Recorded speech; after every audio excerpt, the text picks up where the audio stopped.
Hello students, आज के इस लेक्चर में हम डिस्कस करेंगे क्रोमोसोम के टाइप्स क्या होते हैं, that is different types of chromosome based on position of centromere. बहुत ही आसान तरीका है, बोर्ड एग्जाम के लिए और नीट एग्जाम के लिए बहुत ही इजी कंसेप्ट है और इससे क्वेश्चंस पूछे गए हैं। तो आइए देखते हैं कि टाइप्स ऑफ क्रोमोसोम क्या होता है या क्रोमोसोम कितने टाइप के होते हैं। सो ये जो टाइप्स ऑफ क्रोमोसोम है ये हम क्लासीफाई करेंगे depending upon location of centromere. Centromere क्या है, आइए रैपिडली हम देख लेते हैं सेंट्रोमियर क्या है। प्रीवियस कुछ लेक्चर्स में हमने स्टडी किया है कि स्ट्रक्चर ऑफ क्रोमोसोम क्या होता है। तो क्रोमोसोम के दो आर्म को होल्ड करने वाली जो बॉडी है ये क्रोमोसोम का ऊपर वाला आर्म होगा, ये क्रोमोसोम का नीचे वाला आर्म होगा। जो ये सेंट्रल बॉडी है, ये वाली जो मैं रेड में हाईलाइट कर रहा हूँ, ये जो सेंट्रल वाली बॉडी होगी इसको हम नाम देंगे centromere. It is also called as primary constriction. इसका नाम क्या है? इसका नाम है सेंट्रोमियर। और सेंट्रोमियर को हमने और एक नाम दिया, it is also called as primary constriction.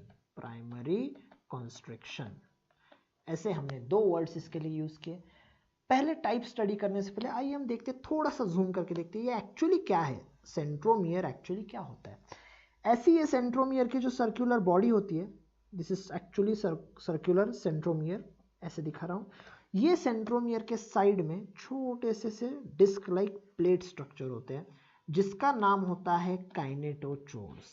जिसका नाम होता है काइनेटोचोर्स, मतलब वो यहाँ होंगे काइनेटोचोर्स। और ये क्या करेंगे, at the time of cell division spindle fibres को कनेक्ट करने में मदद करेंगे, मतलब सेल डिवीजन में मदद करेंगे।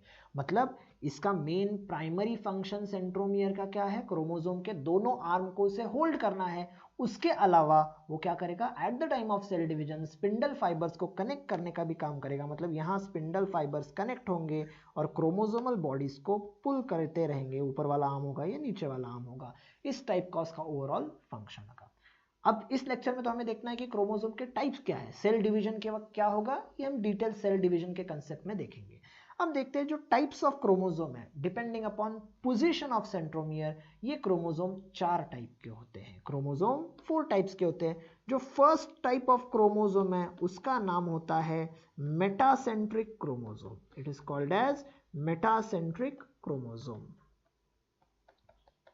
अब देखिए मेटासेंट्रिक, बायोलॉजी के हर वर्ड का एक मीनिंग है। अगर आप वर्ड का मीनिंग समझ लेते हो तो आपको डेफिनेशन पक्का आ जाएगी। मेटासेंट्रिक क्रोमोसोम, ये क्रोमोसोम की स्पेशलिटी ऐसी होती है कि इसका जो सेंट्रोमियर है, जो मैं पिंक में बना रहा हूं, ये सेंट्रोमियर एग्जैक्टली सेंटर में प्रेजेंट होता है। मतलब इसके नीचे वाला जो आर्म है, इसके नीचे जो आर्म आएगा वो आर्म, और इसके ऊपर वाला जो आर्म है वो आर्म, दोनों का साइज इक्वल होगा। फॉर एग्जाम्पल देखिए, मैं इसको क्या कर रहा हूं, इस आर्म को मैं ए कहता हूं, इस आर्म को मैं बी कहता हूं।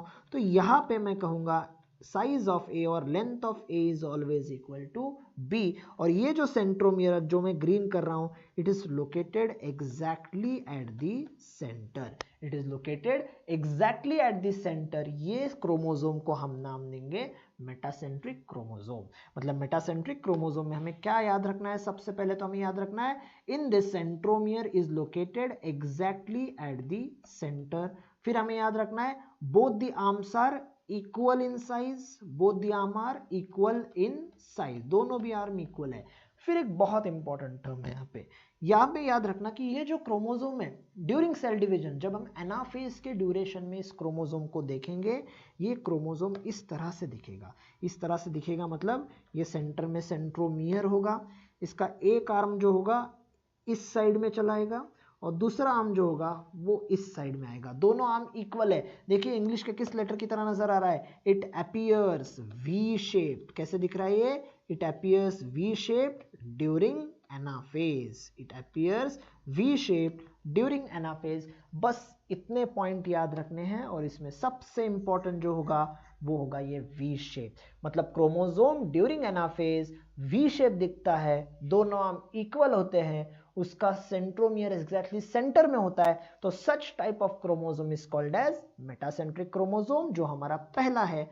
वेरी इजी, ठीक है।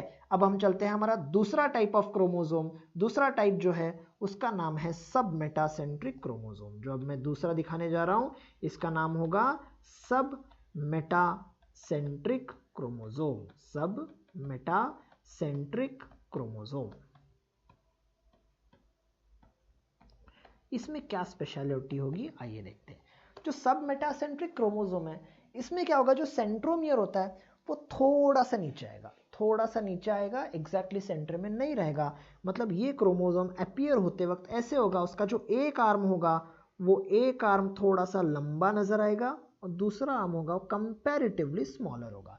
मतलब एक आर्म की लेंथ ज़्यादा होगी, एक आर्म की लेंथ थोड़ी सी कम होगी। मतलब ये जो सेंट्रोमियर हम बनाते हैं, it will be present slightly away, it is present slightly away from centre, slightly away from centre. और अगर slightly away from centre present होता है तो उसे हम नाम देंगे सब मेटासेंट्रिक क्रोमोसोम। सब मेटासेंट्रिक क्रोमोसोम में हमें क्या याद रखना है कि इसमें जो है, इसमें हम देखेंगे जो सेंट्रोमियर है, it is present slightly away, it is present slightly away from the centre, from the centre. ये सबसे पहला पॉइंट होगा, जिसकी वजह से क्या होगा, एक आर्म जो होगा, मतलब मैं लिखता हूं यहां पे one arm is greater than the second. Arm का साइज अनइक्वल होगा, एक आर्म बड़ा होगा और एक छोटा होगा।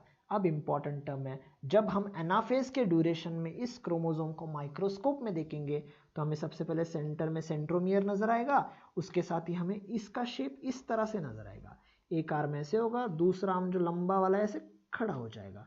सो ऐसे देखिए, इंग्लिश का कौन सा लेटर नजर आ रहा है, इट अपीयर्स यल शेप। कैसे होगा, यल शेप। पिछला वाला देखिए मेटासेंट्रिक में हमने क्या कहा था, इट अपीयर्स वी शेप, और यहाँ पे क्या हो रहा है, इट अपीयर्स यल शेप। कब नजर आ रहा है ये, it appears L shape during anaphase. कौन से फेज में आ रहा है, ये बहुत इंपॉर्टेंट है, एनाफेज में इसका शेप होगा यल शेप। सो अभी तक हमने दो टाइप के क्रोमोसोम देखे, एक सबसे पहले हमने देखा मेटासेंट्रिक जो वी शेप है, और दूसरा देखा सब मेटासेंट्रिक जो यल शेप्ड है। इसका शेप एग्जाम के लिए बहुत ही इंपॉर्टेंट है, एग्जामिनर को ये शेप बहुत ज्यादा पसंद है, इसीलिए क्वेश्चन पूछ सकते हैं। ठीक है, अब हम चलते हैं हमारा तीसरा क्रोमोसोम, मतलब थर्ड टाइप ऑफ क्रोमोसोम। और जो थर्ड टाइप ऑफ क्रोमोसोम है उसका नेम है एक्रोसेंट्रिक क्रोमोसोम, उसका नेम है एक्रोसेंट्रिक क्रोमोसोम। अब देखिए, एक्रोसेंट्रिक क्रोमोसोम के बारे में हम जब देखते हैं तो हमें पता चलेगा कि ये जो क्रोमोसोम है इसका जो सेंट्रोमियर होता है बहुत ही ज़्यादा दूर चला जाता है सेंटर से। मतलब it comes nearly towards and, मतलब एक आर्म बहुत लंबा होगा, एक आर्म बहुत ही छोटा होगा। देखिए कैसे होगा, एक आर्म इतना लंबा होगा इसका और दूसरा आर्म इतना सा होगा, छोटा सा होगा, मतलब वेरी अवे फ्रॉम सेंटर, और I can say it is present near the end point. मतलब जो सेंट्रोमियर होगा it is present near the end point, near the end point ये प्रेजेंट होगा। तो इसमें हमें क्या क्या याद रखना है, सबसे पहले तो हम देखेंगे जो सेंट्रोमियर है it is present near the end point, near the end point. उसके अलावा हम कहेंगे जिसके वजह से क्या होगा, one arm is very great than other, that is second. मतलब एक की साइज बहुत ही ज्यादा बड़ी होगी। सब मेटासेंट्रिक में क्या था, साइज बड़ी थी और दूसरी वाली छोटी थी, पर यहाँ पे एक बहुत ही बड़ा है और दूसरा बहुत ही छोटा है, दोनों में बहुत ज्यादा डिफरेंस है। सो बहुत ज्यादा डिफरेंस होने की वजह से एक आर्म क्लियरली विजिबल रहेगा जो बहुत बड़ा है। अब जब हम इसको देखेंगे ड्यूरिंग एनाफेज तो क्या होगा, इसका एनाफेज में ऐसे सेंट्रोमियर नजर आएगा, उसका एक जो छोटा आर्म है वो इस तरह से होगा और जो बड़ा आर्म है वो इस तरह से नजर आएगा।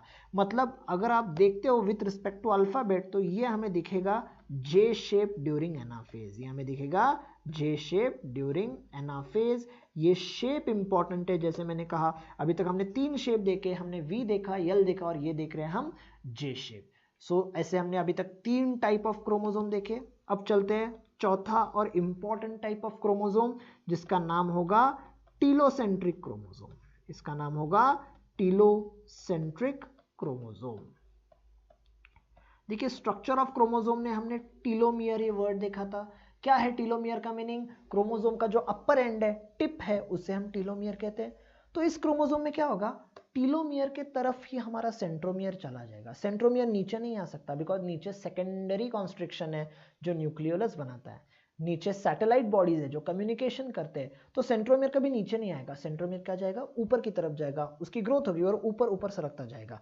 और जब वो ऊपर जाएगा उसका आर्म के यहाँ पे वो ऐसे आ जाएगा, दो आर्म तो नजर आएंगे ही नहीं, एक ही आर्म होगा लंबा वाला एक ही आर्म होगा, मतलब इस क्रोमोसोम में 2 आर्म हमें नजर ही नहीं आते। Here only 1 arm is visible.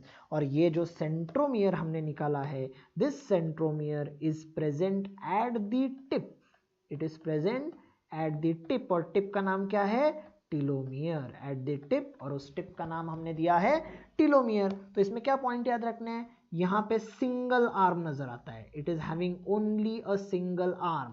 Centromere कहाँ प्रेजेंट है, तो सेंट्रोमियर प्रेजेंट है एट द टिप। अगर हम अभी इसमें देखते हैं एनाफेज के टाइम पे, तो क्रोमोसोम ऐसे नजर आएगा, देखिए ये ऐसे पॉइंट दिखेगा और नीचे हमें ऐसे क्रोमोसोम नजर आएगा। अगर आप इसे कंपेयर करते हो इंग्लिश के कोई अल्फाबेट से, तो आपको समझ में आएगा ये अल्फाबेट ऐसा होगा, इस टाइप का नजर आएगा। It is appearing small I shaped, और ये शेप हमें कब नजर आ रहा है, ड्यूरिंग एनाफेज, एनाफेज में हमें ये शेप नजर आ रहा है। सो ओवरऑल इस टाइप के हमने 4 क्रोमोसोम देखे, 4 डिफरेंट टाइप्स ऑफ क्रोमोसोम देखे। आइए वापस हमें उसे रिवाइज करते हैं कि हमने क्या क्या स्टडी किया, कितने टाइप के क्रोमोसोम्स हमने स्टडी किए। Chromosomes are basically divided into 4 different types depending upon their position of the centromere. सबसे पहले क्या था, सबसे पहले था मेटासेंट्रिक, सबसे पहले था मेटासेंट्रिक, दूसरा वाला था सब मेटासेंट्रिक, दूसरा वाला था सब मेटासेंट्रिक, तीसरा वाला था एक्रोसेंट्रिक, और जो लास्ट अभी हमने देखा उसका नाम था टीलोसेंट्रिक। ऐसे 4 टाइप ऑफ क्रोमोसोम हमने देखे। स्पेशलिटी क्या थी, देखिए डायग्राम से समझते हैं, स्पेशलिटी बहुत ही इजी थी। मेटासेंट्रिक में सेंट्रोमियर सेंटर में था, जिसके वजह से दोनों भी आर्म हमने जो निकाले वो इक्वल साइज के थे, और शेप कैसा था, वी शेप था। सब मेटासेंट्रिक में सेंट्रोमियर थोड़ा सा दूर हट गया था सेंटर से, जिसके वजह से एक आर्म बड़ा था एक आर्म छोटा था, शेप नजर आ रहा था यल शेप का। एक्रोसेंट्रिक में जो सेंट्रोमियर है बहुत ही दूर चला गया, टिप की जगह चला गया, जिसके से एक आर्म बहुत ही बड़ा हो गया और एक आर्म बहुत ही छोटा हो गया, जे शेप हम कहने लगे। और तीसरे में तो एक ही आर्म बच गया, दूसरा आर्म ही नजर नहीं आ रहा था, और ये स्मॉल आई शेप नजर आने लगा। सो ये थे 4 टाइप क्रोमोसोम के, जिसपे नीट में क्वेश्चन आ सकता है, थ्योरी के लिए भी ये इंपॉर्टेंट है। वापस कहूँगा, दिल से पढ़ाई कीजिए, दिमाग में पक्का चला जाएगा। Thank you.